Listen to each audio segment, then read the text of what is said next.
When it comes to giving a thoughtful gift, the key is you have to think. You have to pay attention and you have to notice. You could go as far, this is quite smart to keep it organized. Put it in the notes of their contact on your phone. Notice your friend's lip combo, write that down. Your friend's shoe size, write that down. You notice something is breaking of your friend's and needs a replacement, write it down. So come birthday, come holiday season, you're able to give something that they will really use and appreciate. Ooh la la. This is not only a podcast, this is also a video this week. I'm Lexi Lombard, your host of the Lexi Podcast. However, we're getting a special double feature today because it's a gift guide. I normally alternate every Thursday. You either get like a 30, 40-minute long vlog or you get like a 45-minute to an hour long podcast.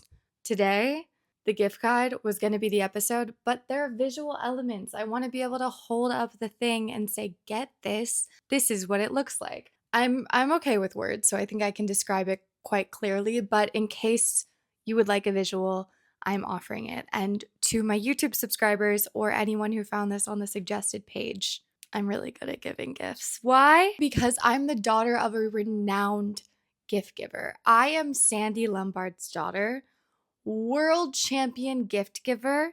I do not take this title lightly. I'm here to provide you with the most thoughtful gifts. And yes, the thing about a thoughtful gift is, hear me out, you have to think. That's the trick to giving a really good gift. You have to think, you have to observe. You have to notice the people in your life, how they operate, gaps, because a good gift could either be filling a gap that they haven't noticed but you have. B, adding to a collection of things that they already really enjoy. Or C, something that reminded you of them. I'm sure there's other categories, but I have a lot to get into. So without further ado, let's get started. Questions to ask yourself when getting a gift. What has this person been complaining about recently? What has this person taken interest in recently? What is something that someone has lost interest in and this could reignite it? For example, because I know these are slightly vague and people love an example. Your friend has a reusable water bottle, but it's been leaking. Or maybe it doesn't fit in the cup holder. Or maybe it's been many years and it's just time for a new one. Maybe it's time to replace their work bag. They need a new laptop bag, a new school bag. They're in need of new kitchen supplies. They just moved into a house and maybe they need dishes. I think that's a really cute one that you can get secondhand so easily. And it's very precious. Not in the sense of it being valuable, but they're really sweet to go get mix match glassware for a bar cart, little wine glasses that aren't a full set. Maybe you have a type A friend in a set, would be really nice for them. And I can insert a little image here of my bar cart and how many different glasses there are. It also works really well for when you're hosting because everyone remembers which glass is theirs. A really celebratory gift that feels like quintessential womanhood. This is a gift I love to give not only as a Christmas gift or Hanukkah, whatever, holiday gift, but also a wedding gift, a birthday gift. This is great to give to a girl. Go to Chanel, get her a red lipstick, a hand cream, and a compact mirror. The hand cream's $50. You could get one, you could get two, you could get all three. And showing up with the little Chanel bag, it just feels so luxurious. You feel so glamorous. When I pull out my hand cream, I keep the Chanel one in my car. People are like, "Oh, okay. Yeah. I used to have Aesop. I also like Aesop. Aesop does great gift boxes. Also Cycler, great. Stop it. Has it been delivered? 1 second. Oh my good God. This is the gift that I gave myself for the holidays. I am an avid journaler. If you know me, you know that I love to write it down. I love to write down my grocery list. I love to write down my business plans. Funny quotes, out of context. Give me something to put on paper and I'm so thrilled to do it. That being said, I've always been a one journal for a chunk of time. For example, this is mine right now. I have a tarot spread written down in this where I pulled some cards and then I wrote down a reflection on them. I also have goals that I want to achieve by the end of the year. I also have a grocery list. I have housekeeping to-do list. I have a breakdown of a Halloween costume idea video. I just did grief group training. So I have notes from how to, which is really cool, side note. But the point is, if I had a really great idea, or I wanted to go back and look at my grief training, or I wanted to look at an old list of YouTube ideas that I had written down, I would have no idea because I just have September 2025 to December 2025, and that's all that the journal is labeled as. So I got a traveler's journal from Paper Republic. So it's a leather bound piece that you can put little inserts in. So I think I have 3 journals that I can keep in there, and one can be for my to-do list. One can be for like just a full brain dump kind of nonsense. Unorganized thoughts can be in one journal. More concrete plans, business ideas, YouTube concepts, podcast topics, things I need to do for Cleo, things of that sort can be in one journal. And then I could do manifestations, dreams, short stories, creative ideas. I haven't exactly decided what the other 2 are going to be. I just know that one is going to be messy, incoherent, unorganized thoughts, and then the other 2 will be slightly more organized. But the thing is, the reason why I used to keep all of my things in one place is because I don't like bringing multiple things around, but because it's bound completely by one thing, this solves the problem. And I think the Paper Republic, Louise Carmen also makes one. These are fantastic. I haven't actually owned one yet. I purchased it and it just got delivered in real time as I'm recording this. So at this point, I'm stalling. I need to go downstairs, run and get it, and then I'll open it for you. What an exciting little addition to this. This is a really good gift idea for someone like me. So if you have a friend in your life that's like me, we're going to get a full breakdown of this idea. Ah! It was delivered to my old apartment in New York. I want to die. It's so inconvenient. The billing address and the shipping address were swapped. I got hot. I took off my sweatshirt. Oh, that frustrated me. The way that I was running downstairs, giddy as a kid in a candy store, and came back just entirely defeated. But a Louise Carmen, a Paper Republic journal would be a great idea. It's very of the moment, but also incredibly timeless and classy. It's having a trend, but I do not actually think that it's a trendy item. I don't think that you will regret having one in years to come because it's so beautiful. It's leather bound. It gets patinaed over time. Alternatively, I've seen so many tutorials online of how to make your own if that's of your interest, and that could be incredibly thoughtful to A, make one for your friend, or B, make one with your friend as an experiential gift. Speaking of paper, it would be remiss of me to not mention my coloring book. For kids, adults alike, it's bold. It's easy. It's adorable. A sleepy bed with a Tamagotchi. Little ballet flats with wings. A girl on a super big dog. If this is of your interest, I highly recommend purchasing a warm spell. If your friend, family member has a puppy, I know that I want things from Little Beast. I'm looking for things from Wild One. I want to get him a harness. I want to get Spoon. Sorry, I have Spoon like biting my finger right now. I also want to get him a convertible hands-free leash. My friend sent me one from Sunnytails, shopsunnytails.com. But Little Beast also has really cute onesies that I think Spoon would look adorable in. And it's pretty easy to shop for because mostly dogs' outfits and things are done by weight. So as long as you know the weight of the dog, which as an important tangent, I do not think that you should be above asking additional information from your gift recipient. If you want to get them shoes, double check what size they are. If you want to get them clothes, say, I'm looking at these 2 sweat sets for you. Which one do you like more? Angel Moon makes really soft goods. They're 2 girls in Malibu. We sell their clothes at Cleo, which by the way, Cleo's going to have some Black Friday. So if you're in LA, I'll be working. I work weekends and it's the cutest boutique. We have new clothes. People for some reason think it's a vintage store, but Angel Moon is one of our brands. I love them. They have this stripe set.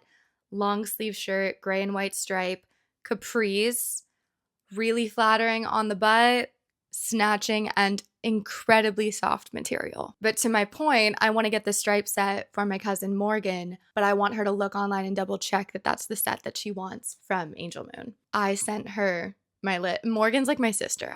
I don't have an official sister, but her and Alex McQueen are probably those are my sisters. And I already sent her the dog harness, the dog leash, the poop bag. She's like, okay, thank you so much for sending me Spoon's Christmas list. What is yours? And I was like, Tank Air. I want Tank Air Studio Tanks. I also believe that they are having some sort of sale. I follow them on Instagram and they posted something about it.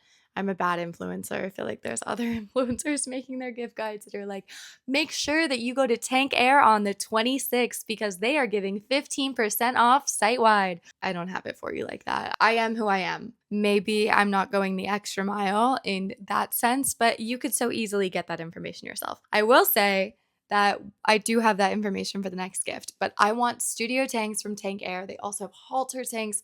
Tank Air, if you do not know, it is the most snatching tank top. It makes your waist tight. It makes your boobs lifted. It's definitely the priciest tank top I own by far. I have two of them. I have one in a slate gray and one in red, and they are without a doubt my most worn tank tops. I would say I wear them at least once a week. I have this sort of dupe on right now. It's a black tank top from Los Angeles Apparel, but it's not actually a dupe. I would say I feel like dupe is generally the generic equivalent, whereas this is an alternative, but it's not as good as the Tank Air. This is good. The Tank Air is unbelievable. So I want those. That's on my list. Another thing I either want to get myself or get the family is a Lola blanket. Lola's blankets I had never heard of before. Maybe you're very familiar with the blanket world. I'm not. I actually find most good looking blankets uncomfortable and most soft blankets hideous. This blanket, my roommate Tyra received as a gift from Tezza. Tezza did a collab. Spoon is addicted to this blanket. Therefore, I have become a frequent participant of having this blanket over me. It comes in just about every color. I think the bigger the better when it comes to blankets. I want to be swallowed in it. And they have large, extra large. They also have weighted blankets. Trust me, this is one of the softest blankets. My knowledge comes in. I do know if you're a first-time customer, you can get 35% off by sending your email in. Thoughtful gifts.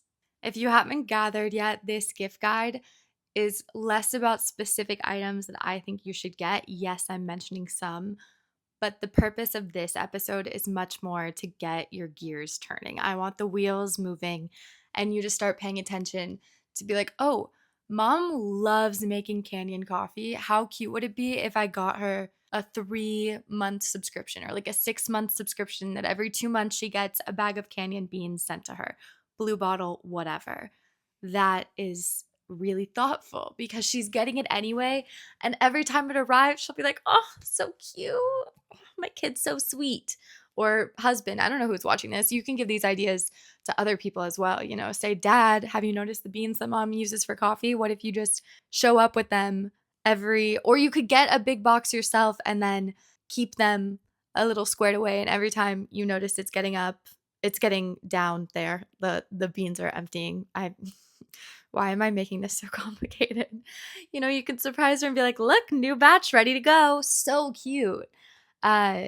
Similarly, in terms of coffee, but not in terms of ideas whatsoever, because there is one approach to think of every single person that you want to give a gift to and customize it for them. An alternative is to give a theme for yourself and everybody gets that. So I've done that in the past in middle school, high school, when I wanted to give friends little Christmas gifts. I would make variations of the same thing for everyone. So for example, I would customize a pen where I would cover it in this sort of sticky tape, roll it in beads.